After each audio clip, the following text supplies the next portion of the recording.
তাহলে যারা যাকাত দেয় নাই, এই যাকাত না দেওয়ার কারণে তাদের এই সম্পদ তাদের গলায় কিয়ামতের দিন বেড়ি পরিয়ে দেওয়া হবে।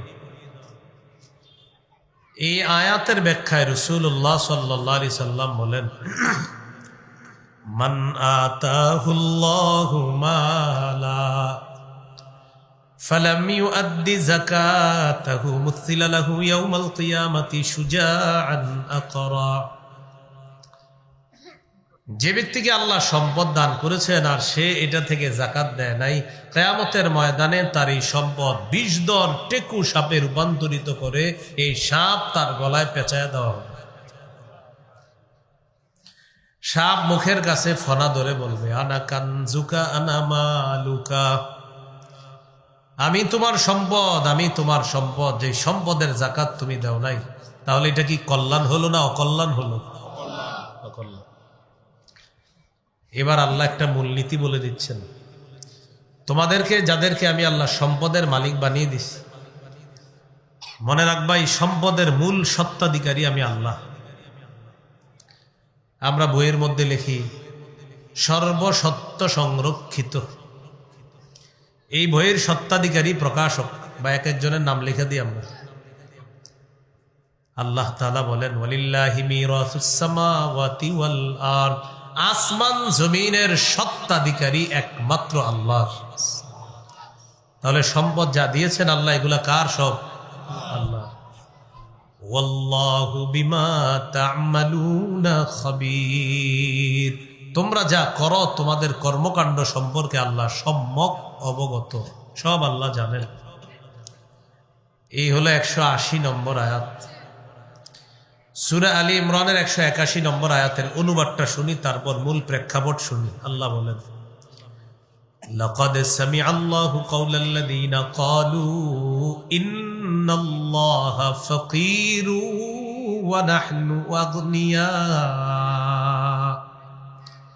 লাকাদ সামিআল্লাহ, অবশ্যই আল্লাহ শুনেছেন, কাওলাল্লাযীনা ক্বালু, ওই সমস্ত মানুষদের কথা যারা বলে, ইন্নাল্লাহা ফাকীরু ওয়া নাহনু আগনিয়া, নিশ্চয় আল্লাহ দরিদ্র আর আমরা হলাম ধনী। বলি নাউযুবিল্লাহ। তাহলে নিশ্চয়ই আল্লাহ তাদের কথা শুনেছেন যারা বলে আল্লাহ দরিদ্র, আমরা হলাম ধনী। আল্লাহ তাদের কথা শুনেছেন। এই আয়াত কেন আল্লাহ নাজিল করলেন?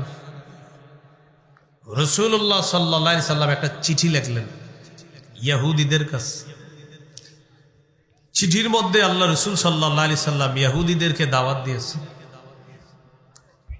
ইসলাম গ্রহণ করো, নামাজের ব্যাপারে আলোচনা, নামাজের আলোচনা পাশাপাশি এটাও আলোচনা আছে, তোমরা আল্লাহকে কর্জে হাসানা দাও, মানে আল্লাহ রাস্তায় দান করো, এটাই আল্লাহকে কর্জে হাসানা দেওয়া, আল্লাহ দ্বিগুণ পুরস্কার দান করুন। চিঠি পাঠাইলেন যে সাহাবীর মাধ্যমে, এই সাহাবীর নাম আবু বকর সিদ্দিক রাদিয়াল্লাহু তাআলা। তিনি চিঠি নিয়ে আসলেন। আসার পর দেখলেন ইহুদিরা তাদের একটা পাঠশালার মধ্যে বসা, কয়েকজন ইহুদি, তাদের সামনে একজন উস্তাদ বসা, ইহুদিদের আলেম। এই উস্তাদের নাম হলো ফিনহাস। কি নাম? যদিও আপনারা অনেক বাংলা বইয়ে পাইতে পারেন নামটা ফাখখাস। কি নাম? ফাখখাস পেতে পারেন। তাফসীর ইবনে কাসীরে ফিনহাস আসছে, আরো অনেকগুলা কিতাবে ফিনহাসই আসছে। আর অনেক বাংলা অনুবাদকের মধ্যে, অনুবাদক দেখলাম এটার অনুবাদ করেছে ফাখখাস। তো পাঠশালার মধ্যে বসা ইহুদিরা, তাদের সামনে একজন উস্তাদ বসা, সামনে যিনি বসা তার নাম হলো ফিনহাস, তার সাথে আরেকজন ইহুদিদের বড় আলেম বসা। ওই আলেমের নাম হলো আশইয়া, কেউ লিখেছেন তার নাম উসাইয়া। এই দুইজন বড় বড় আলেম, আর সামনে ইহুদিরা বসা। আবু বকর সিদ্দিক রাদিয়াল্লাহু তাআলা চিঠি নিয়ে গেলেন, পৌঁছায়া দিলেন নেতার কাছে। ইহুদিদের যিনি আলেম তিনি পড়লেন, ওটার মধ্যে লেখা ইসলাম গ্রহণের দাওয়াত, আরো নামাজের কথা আছে, আর বলছে আল্লাহকে কর্জে হাসানা দাও, মানে আল্লাহ রাস্তায় দান করবে। ইহুদি আবু বকর সিদ্দিক রাদিয়াল্লাহু তাআলা আনহুকে বলল, দেখছো আল্লাহ আমাদের কাছে কর্জে হাসানা চেয়েছে, আল্লাহ ফকির, আমরা ধনী। বুঝে আসছেনি কথা? আবু বকর সিদ্দিক কি করলেন? ফাদরাবা ওয়াজহা ফিনহাস, তার গালে একটা থাপ্পড় বসায় দিছে। ইহুদির গালে থাপ্পড় বসার পর আবু বকর সিদ্দিক রাদিয়াল্লাহু তাআলা আনহু বললেন, লাউলাল্লাযী বাইনানা ওয়া বাইনাকুম মিনাল আহদি লাদারাবতু উনুকাকা। আমাদের মাঝে আর তোমাদের মাঝে একটা শান্তি চুক্তি আছে, এই শান্তি চুক্তি যদি না থাকতো আমি আজকে তোমার কল্লাটা উড়াইয়া দিতাম। আমাদের মাঝে আর তোমাদের মাঝে একটা শান্তি চুক্তি আছে, এটা না থাকলে তোমার আজকে গালে দিছি, না থাকলে তোমার গলা উড়াইয়া দিতাম। কি বোঝা গেল? নরম আবু বকর সিদ্দিক রাদিয়াল্লাহু তাআলা গরম হয়ে গেলেন। এখান থেকে বোঝা যায় প্রয়োজনে ইসলামের দুশমন যারা, তাদের বিরুদ্ধে গরম হওয়া দোষণীয় নয়, এটা প্রশংসনীয়। এটা কি প্রশংসনীয়? অনেক উলামায়ে কেরাম দেখবেন জোরালো বক্তব্য দেয়, ভাষণ দেয়, হ্যাঁ, তখন অনেকে তাদের এই বক্তব্যের বিরোধিতা করে, ভাষণের বিরোধিতা করে। সঠিক না বিরোধিতা করাটা। জালেমের বিরুদ্ধে, মুনাফিকদের বিরুদ্ধে কিছু আলেম থাকা দরকার যারা জোরালো বক্তব্য দিবে, আর জালেমদের অন্তরে কাঁপন সৃষ্টি হবে এরকম কিছু আলেম যুগে যুগে থাকা দরকার, থাকা জরুরি। এটা আসলেই ঠিক, কারণ এই ব্যাপারে দলিলও আছে। যেহেতু দলিল আছে তা তো ঠিক হবেই। সূরা তাহরিমের 9 নম্বর আয়াত, 28 পারা 20 নম্বর পৃষ্ঠা, সূরা তাহরিম 9 নম্বর আয়াতে আল্লাহ বলেন, ইয়া আইয়ুহান নাবিয়্যু জাহিদিল কুফফারা ওয়াল মুনাফিকিনা ওয়াগলুজ আলাইহিম। নবী, আপনি কাফের আর মুনাফিকদের বিরুদ্ধে লড়াই করেন এবং তাদের বিরুদ্ধে কঠোর হন। কি বললেন? আমাদের নবীর চেয়ে নরম পৃথিবীতে কেউ ছিলেন? তাকে আল্লাহ তাআলা বললেন আপনি কঠোর হন প্রয়োজনে মুনাফিকদের বিরুদ্ধে। তো এই জন্য দেখবেন আমাদের দেশে অনেকে ভাষণ দেয়, মাশাআল্লাহ, জোরালো বক্তব্য দেয়। তা আপনি তার এই বক্তব্য পছন্দ করেন না কেন? তাকে আপনি দেখতে পারেন না। একটা মূলনীতি মনে রাখবেন, কোন শত্রু যদি কখনো ভালো কথা বলে, আপনি বলবেন যে এই কথাটা ভালো, হ্যাঁ আমার শত্রু কিন্তু কথাটা ভালো, এটা বললেন। মনে করেন আমার শত্রু, এইভাবে বলবেন, এই আমার শত্রু, আমি দেখতে পারি না কিন্তু এই কথাটা ঠিক আছে, স্বীকার করবেন। শত্রু ভালো কথা বললেও স্বীকার করবেন, এই ব্যাপারে একটা দলিল শুনেন আগে, শত্রুর কথাও যে স্বীকার করা দরকার। সহিহ বুখারীর বর্ণনা, রমজান মাসে সদকাতুল ফিতির আদায় করার জন্য সাহাবায়ে কেরাম সদকার মাল নবীজির কাছে এনে জমা রাখলেন। আবু হুরায়রা রাদিয়াল্লাহু তাআলা আনহুকে নবীজি পাহারাদার নিযুক্ত করলেন মাল পাহারা দেওয়ার জন্য।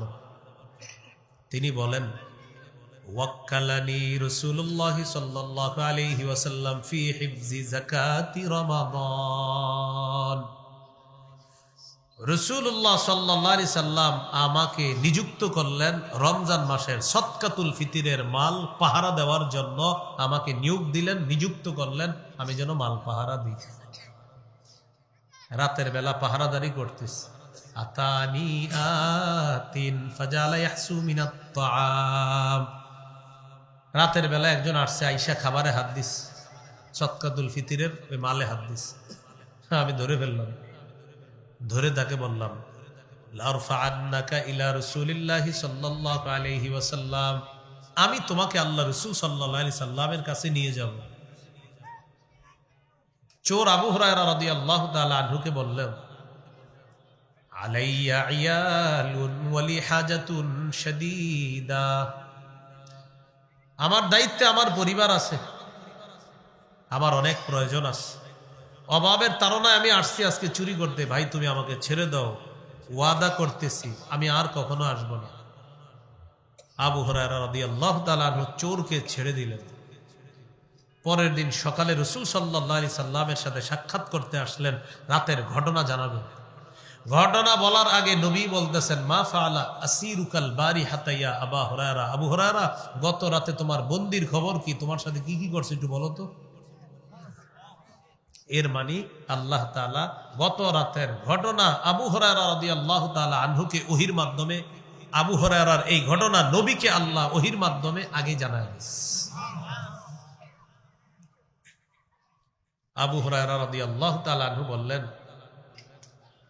হুজুর চোর আসছিল, আসার পর শাকা ইলাইয়া হাজাতান শাদীদাতান ওয়া ইয়ালান ফারাহিমতুহু ফাখাল্লাইতু সাবিলা।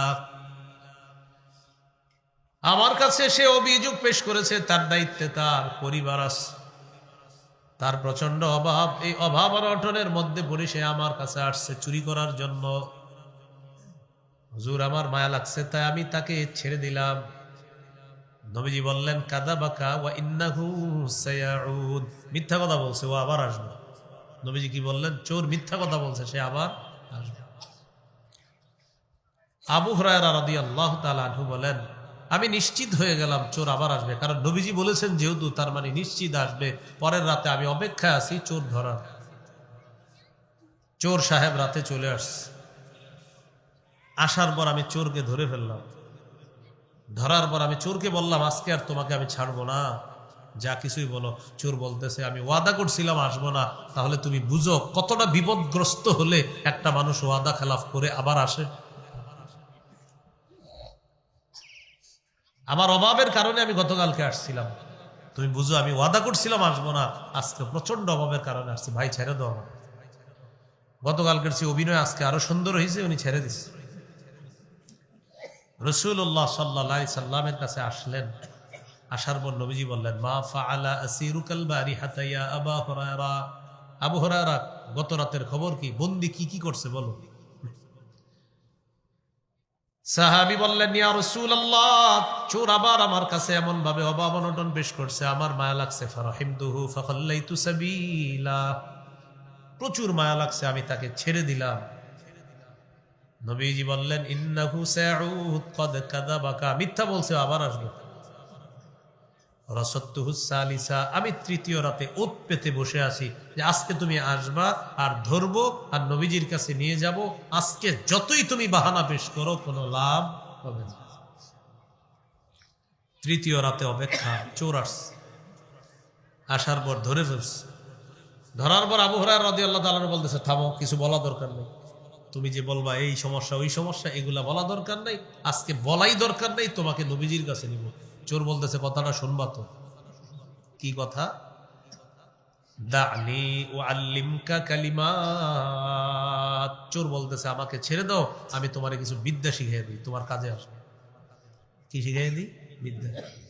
হাদিসে আসছে, কানু আহরাসান নাসি আলাল ইলম, সাহাবায়ে কেরাম ছিলেন এই পৃথিবীর মানুষের মধ্যে সবচেয়ে বেশি ইলম অন্বেষণের প্রতি তাদের আগ্রহ সবচেয়ে বেশি ছিল। সাহাবী চিন্তা করলেন, বিদ্যা শিখাবে, এটা তো মিস করা যায় না। আচ্ছা ঠিক আছে, শিখাও, দেখি কি করা যায়। চোর এবার আবু হুরায়রা রাদিয়াল্লাহু তাআলা আনহুকে বলতেছে, ইযা আওয়াইতা ইলা ফিরাশিকা ফাকরা আয়াতাল কুরসি ফাইন্নাহু লা ইয়াজালা আলাইকা মিনাল্লাহি হাফিজুন ওয়া লা ইয়াকরাবান্নাকা শাইতানুন হাত্তা তুসবিহা। যখন তুমি বিছানার মধ্যে যাও তখন তুমি আয়াতুল কুরসি পড়বা, পড়ার পর ঘরের দরজা বন্ধ করবা। আয়াতুল কুরসি পড়ার পর ঘরের দরজা বন্ধ করবা। সারা রাত আল্লাহর পক্ষ থেকে একজন ফেরেশতা তোমার পাহারাদারি করবে। শুধু তাই না, সকাল পর্যন্ত শয়তান তোমার কাছে আসতে পারবে না। যদি তুমি আয়াতুল কুরসি পড়ে রাতের বেলা ঘুমাও, সারা রাত একজন ফেরেশতা তোমাকে পাহারাদারি করবে, সকাল পর্যন্ত শয়তান তোমার কাছে আসতে পারবে না। কে শিখাইছে এই কথা? চোরে। সকালবেলা নবীজির সাহাবী আবু হুরায়রা রাদিয়াল্লাহু তাআলা আনহুর কাছে, নবীজির সাহাবী আবু হুরায়রা রাদিয়াল্লাহু তাআলা নবীজির কাছে আসলেন। কি অবস্থা? চোরের খবর কি? হুজুর, গত রাতে আমি পুরা দৃঢ় প্রতিজ্ঞাবদ্ধ ছিলাম আজকে আর চোরকে আমি ছাড়বো না, সে আমার এমন এক অফার দিছে, আমি ছেড়ে দিছি। কি বলছে? আমারে বলছে বিদ্যা শিখাবে। হুজুর, আমি তো এই লোভ সামলাইতে পারি নাই, আমার সুন্দর একটা বিদ্যা শিখিয়ে দিয়েছে, চোর ছেড়ে দিয়েছে। কি শিখাইছে বলো? আমাকে বলছে বিছানায় গেলে আয়াতুল কুরসি পড়ার জন্য, এটা পড়ে যদি আমি ঘুমাই, দরজা বন্ধ করি, একজন ফেরেশতা আল্লাহর পক্ষ থেকে নিযুক্ত করা হবে, সে পাহারাদারি করবে আর সকাল পর্যন্ত শয়তান আমার কাছে আসবে না। নবীজি বললেন, সদাকা, চোর সত্য কথা বলছে। চোর কি বলছে? কি বুঝাইতেছি আপনাদেরকে? শত্রু সত্য কথা বললেও স্বীকার করা। বলছিলাম না, শত্রু সত্য কথা বললে কি করা? শত্রু চোর, চোর সত্য কথা বলছে, নবী বলছে না ওর কথা সত্য। কথা কি? সাথে সাথে কি বলে দেখেন, ইন্নাহু কাযুবুন, তবে সে দুনিয়ার সবচেয়ে বড় মিথ্যাবাদী। তোমার কাছে যে চোর 3 দিন আর সেই চোর হলো এই পৃথিবীর মধ্যে সবচেয়ে বড় মিথ্যাবাদী, তবে কালকে যে কথাটা তোমাকে বলছে এটা সত্য কথা। তা'লামু মান তুখাতিবু মুনযু সালাসি লায়াল, গত 3 রাত তুমি কার সাথে কথা বলছো আবু হুরায়রা তুমি জানোনি? যাকা শাইতান, সে ছিল শয়তান। কে ছিল? শয়তানের চেয়ে বড় মিথ্যাবাদী আর কি বাস? নবীজি বললেন সে সবচেয়ে বড় মিথ্যাবাদী, তবে কালকে তুই বিদ্যাটা শিখেছে এটা সত্য। বুঝাইতে চাইলাম আপনি একজনকে দেখতে পারেন না, এই জন্য তার সঠিক কথাটা গ্রহণ করবেন না, এমন যেন না হয়। সঠিক কথা শত্রু বললেও বলবেন কথা সত্য, তবে তুমি আমার শত্রু, এটা বুঝলেন। কোত্থেকে কোথায় গেলাম বলেন তো? নরম আবু বকর সিদ্দিক গরম কেন হলেন? এখান থেকে আসলাম। প্রয়োজনে জালেমের বিরুদ্ধে, মুনাফিকের বিরুদ্ধে গরম হওয়ার অনুমতি আছে। তো আমাদের দেশে যারা জোরালো বক্তব্য দেয়, তা আপনি মানে ওনারা দেখতে পারেন না, এই জন্য ওনারা এটা নিবেন না। এখন দেখি হাদিসে জোরালো বক্তব্য দেওয়ার কথা আছে কিনা, যদি থাকে আজকের পরে আর প্রতিবাদ করবেন না। ইবনে মাজাহ 45 নম্বর হাদিস, কানান নবী সাল্লাল্লাহু আলাইহি ওয়াসাল্লাম ইযা খাতাবা ইহমাররাত আইনা, মাঝে মাঝে আল্লাহ নবী যখন ভাষণ দিতেন নবীর চোখ দুইটা লাল হয়ে যেত। চোখ কি হতো? ওয়া আলা সাউতুহু, নবীর আওয়াজ উঁচু হয়ে যেত। ওয়াশতাদ্দা গদবুহু, প্রচুর রাগ হয়ে যেত। মাঝে মাঝে ভাষণ দিতেন চোখ লাল হইতো, আওয়াজ উঁচু হইতো, তার রাগ বেড়ে যেত। কান্নাহু মুনজিরু জাইশিন, যেন কোন দলকে নবীজি জাহান্নামের সতর্ক বার্তা দিচ্ছে এমন ভাবে মাঝে মাঝে নবী যখন ভাষণ দিতেন সতর্ক বার্তা উচ্চারণ করতেন, এইভাবে তার আওয়াজ উঁচু হতো, চোখগুলা লাল হয়ে যেত আর রাগ প্রচুর বেড়ে যাইত। তাহলে আলেমদের মধ্যে যারা সতর্ক বার্তা হিসাবে কোনো মাহফিলে প্রচন্ড জোরালো বক্তব্য দেয়, যদি সতর্ক বার্তা হয় কোনো জালেমার মুনাফিকের বিরুদ্ধে, সেটা প্রশংসনীয়, এটা প্রশংসনীয়। এই জালেমের বিরুদ্ধে জোরালো ভাষণ কি প্রশংসনীয়? হাদিসে আসেনি জোরালো ভাষণ? নবীজি রাগ হইত, নবীর চোখ লাল হইত। এই জন্য কখনো কারো ব্যাপারে কলম চালাইতে বা ফেসবুকে লেখালেখি করতে আপনি নিশ্চিত হবেন আপনি সঠিক কিনা, যে আমি যে লেখতাছি আমার এগেনিস্টে যদি কোনো দলিল থাকে তাহলে মুশকিল, বিপদে পড়ে যাবেন না। আল্লাহ আমাদেরকে বুঝার তৌফিক দান করেন। আবু বকর সিদ্দিক রাদিয়াল্লাহু তাআলা আনহু নরম ইহুদির গলায় গালের মধ্যে থাপ্পড় বসাইছে আর বলছে শান্তি চুক্তি না থাকলে গলাটা উড়াইয়া দিতাম। ইহুদি রাসূলুল্লাহ সাল্লাল্লাহু আলাইহি সাল্লামের কাছে গেছে, যাওয়ার পর বলল আবু বকর আমারে থাপ্পড় দিস। রাসূলুল্লাহ সাল্লাল্লাহু আলাইহি সাল্লাম বলেন আবু বকর থাপ্পড় দিছো? জি হুজুর থাপ্পড় দিস। কেন? ইন্নাহু ক্বালা কাওলান আযীমা, সে আল্লাহর ব্যাপারে মারাত্মক কথা বলছে তাই থাপ্পড় দিস। কি বলছে আল্লাহর ব্যাপারে? হুজুর সে বলছে কর্জে হাসানার কথা যখন আপনি চিঠিতে লেখছেন এটা তাকে শোনানোর পর সে বলছে ও আল্লাহ কর্জে হাসানা চাইছে, তাহলে কি আল্লাহ গরিব আর আমরা হলাম ধনী? এই বেয়াদবিমূলক কথা বলছে। ইহুদির নবী বললেন তুমি এটা কেন বললা? ইহুদি বলতেছে মা কুলতু জালিকা, এই জাতীয় কোনো কথা আমি বলিই নেই। তাহলে আবু বকর সিদ্দিক রাদিয়াল্লাহু তাআলা আনহু বলছেন বলছে আর ইহুদি বলে নাই আর থাপ্পড়, তখন ঘটনা কি হবে? সাক্ষী নাই। আল্লাহ তাআলা সূরা আলী ইমরানের 181 নম্বর আয়াত নাজিল করে দিলে সব আল্লাহ সাক্ষী দিয়ে দিস। আল্লাহ তাআলা বলেন লাকাদ সামিআল্লাহু কাওলাল্লাযীনা ক্বালু ইন্নাল্লাহা ফাকীরু ওয়া নাহনু আগনিয়া, অবশ্যই আল্লাহ শুনেছেন তাদের কথা যারা বলে আল্লাহ ফকির আমরা হলাম ধনী। আপনার সাহাবী আবু বকর এই কথা শোনার পর ইহুদির গালের মধ্যে চর বসায়া দিছে। আবু বকরকে এখন মিথ্যাবাদী সাব্যস্ত করতে চাইছে। হাবিব আমি আল্লাহ তো ইহুদির কথা শুনছি, আবু বকর যা বলছে সব সত্য, আমি আল্লাহ শুনছি ওর কথা, ও বলছে এগুলো, আর তো সাক্ষীর কোনো প্রয়োজন নাই, আল্লাহ বলে দিলেন। এই হলো সূরা আলী ইমরানের 181 নম্বর আয়াতের অংশ বিশেষ। পরে আল্লাহ বলেন সানাকতুবু মা ক্বালু ওয়া কাতলাহুমুল আমবিয়া বিগাইরি হক, অবশ্যই আমি লিখে রাখবো ইহুদিদের কথাগুলা ওয়াকাতলাহুমুল আমবিয়া বিগাইরি হক, তারা যে অন্যায়ভাবে নবীদেরকে হত্যা করেছে এটাও লিখে রাখবো। আল্লাহ লিখে রাখবে, দ্বারা উদ্দেশ্য হলো না'মুরুল মালাইকাতা বিকিতাবাতিন, আমি ফেরেশতাদেরকে আদেশ করব তারা লেখার জন্য। এটা হলো আল্লাহর লেখা, মানে আল্লাহ ফেরেশতাদেরকে দিয়ে লেখাবেন। কিয়ামতের দিন আমি বলবো ওয়ানাকুলু যুকু আযাবাল হারিক, আমি বলবো তোমরা প্রজ্বলিত আগুনের আযাব আস্বাদন করো, জ্বলন্ত আগুনের আযাব আস্বাদন করো। হারিক মানে যা জ্বালিয়ে পুড়িয়ে ভস্ম করে দেয়, ছাই করে দেয়, এমন আগুনের আযাব তোমরা ভোগ করতে থাকো। নাউজুবিল্লাহ। এই ব্যাপারে আল্লাহ তাআলা সূরা নাবার 21 নম্বর আয়াতে বলেন, লা ইন্না জাহান্নামা কানাত মিরসাদাল লিত্তাগিনা মাআবা, নিশ্চয়ই জাহান্নাম ওত পেতে আছে নাফরমানদের ঠিকানা হিসাবে। পরে কি বলে দেখেন, লা ইয়াযুকুনা ফিহা বারদাও ওয়ালা শারাবা, সেখানে তারা কোনো ঠান্ডা কোনো শীতল আস্বাদন করতে পারবে না। ইল্লা হামিমান ওয়া গাসসাকা, তবে ফুটন্ত গরম পানি আর রক্তপুজ এইগুলা তারা আস্বাদন করবে, খাবে। জাহান্নামীরা জাহান্নামের দারোগা ফেরেশতা মালিককে ডেকে বলবে, ও মালিক খাবারের ব্যবস্থা করে দাও। আল্লাহর পক্ষ থেকে বলা হবে, খাবার দিয়ে দাও, জাক্কুম নামক কাঁটাযুক্ত ফল দিয়ে দাও। লাআকিলুনা মিন শাজারিম মিন জাক্কুম, তারা কাঁটাযুক্ত জাক্কুম খাবে। ফামালিউনা মিনহাল বুতুন, এটা দিয়ে তাদের পেট ভরবে। এবার তারা বলবে পানি দাও পানি, তখন আল্লাহর পক্ষ থেকে বলা হবে সদিদু আহলিন নার ওয়া তাইহু জাহান্নাম, জাহান্নামীদের রক্ত পুজগুলা একত্রিত করে এদেরকে পানি হিসাবে পান করতে হবে। এটা আল্লাহ বলেন, ওয়া নাকুলু যুকু আযাবাল হারিক, আমি তাদেরকে বলবো আগুনের আযাব তোমরা আস্বাদন করো। তো জাহান্নামে যখন যাবে, জ্বলন্ত ফুটন্ত পানি, এই পানির আযাবও আছে, গরম খাবারের আযাব আছে, গরম আগুনের আযাব আছে, আযাব আর আযাব। আল্লাহ বলেন ফাযুকু ফালান নাযীদাকুম ইল্লা আযাবা, তোমরা শুধু আযাব ভোগ করো আর আমি তোমাদেরকে বাড়াবো, শুধু আযাবই বাড়াবো, খালি আযাব বাড়াইতে থাকি।